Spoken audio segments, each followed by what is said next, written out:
We will now start looking at the muscles of the back. As this is an introductory video, we're not going to look at every little tiny one, nor at all the little details, but get an idea about the large functional muscles and the groups that are present in the back. We're going to start with the extrinsic muscles of the back, which are going to be muscles that migrated into the back, and we'll start with the latissimus dorsi. The latissimus dorsi muscle, meaning broadest of the back, originates here at the iliac crest and from the thoracolumbar fascia, a large fascial sheet in the lower back, and that is going to be, it's a kind of origin right there, and it's going to travel up to the intertubercular sulcus of the humerus. So we've got the intertubercular sulcus way up here, and this very broad muscle, the latissimus dorsi, taking up the space all the way in between. So the latissimus dorsi muscle, as it hopefully looks, is going to be very good at adducting the arm when it's abducted. It's going to be pulling the shoulder back or extending the shoulder when it's already in a flexed state. And so that's going to be latissimus dorsi. We haven't talked nerves just yet, but the nerve that innervates latissimus dorsi is called the thoracodorsal nerve. And so we've got that muscle right there, latissimus dorsi. The other extrinsic muscle of the back, very large, is going to be the trapezius. Now the trapezius muscle is very broad. It starts at the occipital bone and connected to the cervical vertebra through the nuchal ligament, all down the thoracic spinous processes, down to about the mid to lower thoracic spinous processes. And it's basically a diamond-shaped muscle if we look at it on both sides. I'm only drawing one side, so it doesn't look as much diamond-shaped as it's going to look triangular, but it's going to be a very broad muscle, originating from the midline here, from the occipital bone, all the way down to about the mid to lower spinous processes of the thoracic vertebra, and it's going to focus its attachments to the distal clavicle, the acromion, and the spine of the scapula. And that's going to give it distinctive upper, middle, and lower regions. Now the upper region that I'm coloring in poorly here is going to elevate the shoulder by pulling up on the distal clavicle and the scapula. The inferior region here is going to be attaching to the spine of the scapula here, and it, when contracted, is going to depress the shoulder. Then the middle region here, going to the spine of the scapula and the acromion, is going to retract the shoulder blade when it contracts. So this muscle, the trapezius, is innervated by cranial nerve 11. That's going to be the spinal accessory nerve, and the trapezius and the latissimus dorsi do overlap, and the trapezius is more superficial, so I'm going to just put a little bit more of our latissimus dorsi in there. Otherwise it's going to drive me quietly crazy that way. And so these are our two extrinsic muscles of the back, innervated by, in latissimus dorsi's case, the thoracodorsal nerve, and the trapezius by the spinal accessory nerve. But they migrated into the back, and there are many deeper muscles of the back that we're going to see as well. But there's a few other extrinsic muscles first, so let's take a look at a few of those. These muscles are present on both sides, but let's go one layer deeper, and we're going to see some muscles that are attaching from the spinous processes to the medial border of the scapula. These are going to be the rhomboid muscles. Now sometimes they can appear almost fused, but we're going to draw them as though they're distinct. And we have the rhomboid major, which is going from the inferior angle and medial border of the scapula here to the thoracic spinous processes right there.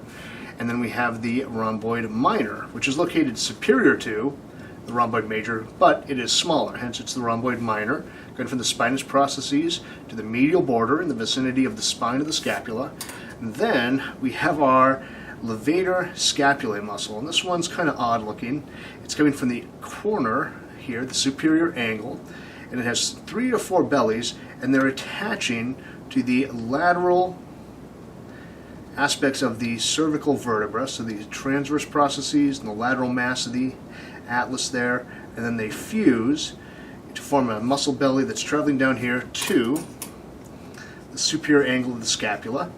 And this levator scapulae muscle, along with the two rhomboid muscles, are all innervated by the dorsal scapular nerve of the brachial plexus. So once again, these are extrinsic muscles that migrated in. And one way to keep track of that is to note that these are all muscles that tend to affect the upper limb. Remember that the scapula is part of the upper limb, so these extrinsic muscles tend to affect it. If we were to take these muscles off, which we're going to practically do in a moment when we draw the next layer down, we will start to see intrinsic back muscles. Back muscles that are going to be located in the back and primarily affect the back. The first group we're going to draw are going to be the splenius muscles. They're going to be here in the upper thoracic as well as the cervical spinous processes, and the lowest one is called the splenius cervicis, and it's going to be traveling here in a superior and lateral direction. It's going to attach to the lateral aspects of the cervical vertebra there. So it's going to be splenius cervicis, and it's fairly continuous with this upper area as well that goes all the way up to the skull here. This is splenius capitis. I know it looks a little bit rough just there. I'm going to draw that in a second. One thing to remember about this muscle is it kind of wraps around as it travels. So it's going in a superior lateral direction, but those inferior fibers, the splenius cervicis, kind of curl under to get to the cervical transverse processes, where the splenius capitis continues all the way up to the head. So there we go. Splenius capitis more superiorly, and splenius cervicis a little bit more inferiorly. Now, deep to the splenius muscles, we have another layer, but this layer, or not layer, this muscle group travels all the way from the lowest part of the back up to the head. This is going to be our erector spinae muscle group, and it's made of three different members. So we're going to start inferiorly here. We have our thoracolumbar fascia, just like we saw with latissimus dorsi. It is also going to be originating from the sacrum, the iliac crest, lumbar transverse processes, spinous processes, and ribs, because this muscle group ascends. The most lateral member of that group is going to travel out here to the ribs, just lateral to the costal angle, where the ribs poke out most posteriorly. Now I'm going to draw underneath the scapula. Just be aware this muscle is located under or deep to the scapula, so I'm drawing that in there. But that muscle group is the most lateral member of the erector spinae. And one thing that's challenging with this muscle is it's not one single muscle belly, but it's a variety of muscle fibers that are jumping on and off. They're originating from the ribs, the transverse processes, other structures nearby, and they're just jumping on and jumping off to nearby structures as they go more and more superiorly. So that's the lateralmost part of the erector spinae, the iliocostalis. The next group is going to be more medial, and it is going to attach to transverse processes and the ribs medial to the costal angle. So it's very much a similar set of muscles in that it's just traveling upwards, jumping to more and more superior structures. So this is going to be the longissimus group of muscles. So it's the second member of the erector spinae, and these guys actually make it all the way up here to the head, to the mastoid process. So that's going to be two parts of our erector spinae, the iliocostalis, the longissimus, and then our last part is really pretty small in terms of being able to spot it easily. So I'm actually going to expand out the longissimus just a touch there, because this last group jumps from spinous process to more superior spinous process, and these are called spinalis muscles. So they're just going from spinous process of one vertebra to spinous process of another vertebra. So that's the last member of the erector spinae family. So, erector spinae are iliocostalis, longissimus, and spinalis group. I like standing, a great mnemonic for them. And one thing to note is that these muscles tend to travel in a superior lateral direction, just like the splenius muscles over here. What this means is if they're going to contract bilaterally, they're going to extend the back, but if they contract unilaterally, they're going to side bend it ipsilaterally to the same side, but they're also going to rotate it and pull the body to the same side. So they're going to rotate and side bend ipsilaterally.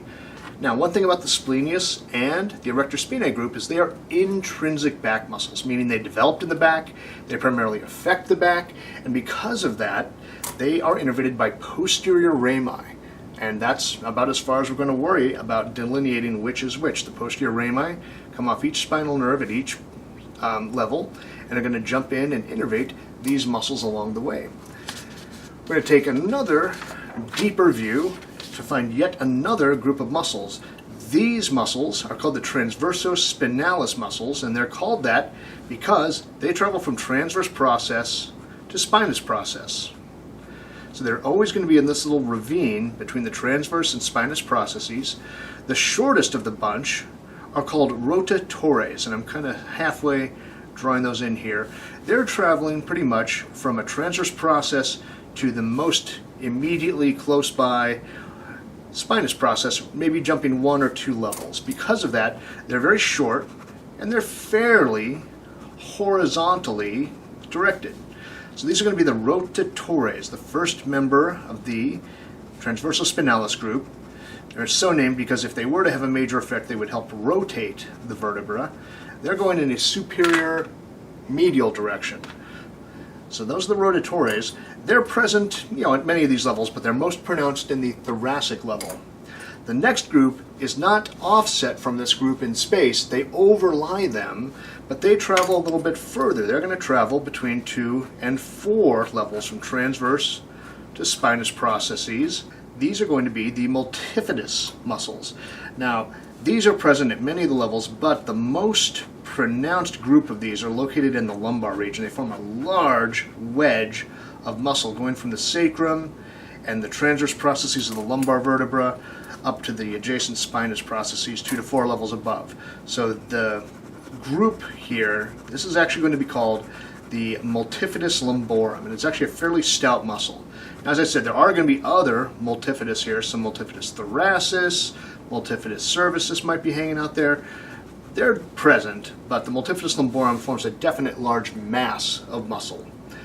Next up, we have transversospinalis muscles that bridge between 4 to 6 or even more levels, so they're very vertically oriented.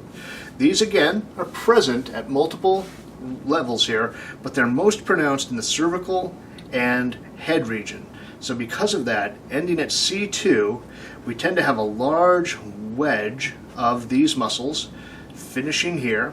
That's going to be the semispinalis, jumping between 4 to 6 or more levels, semispinalis cervicis, nice big pronounced one, and over the top of it, and just a bit lateral, another group jumping between 4 and 6, and they actually run out of spinous processes and have to insert on the head the semispinalis capitis muscles. Because these are primarily directed vertically, they're going to be very strong extensors of the head and the neck.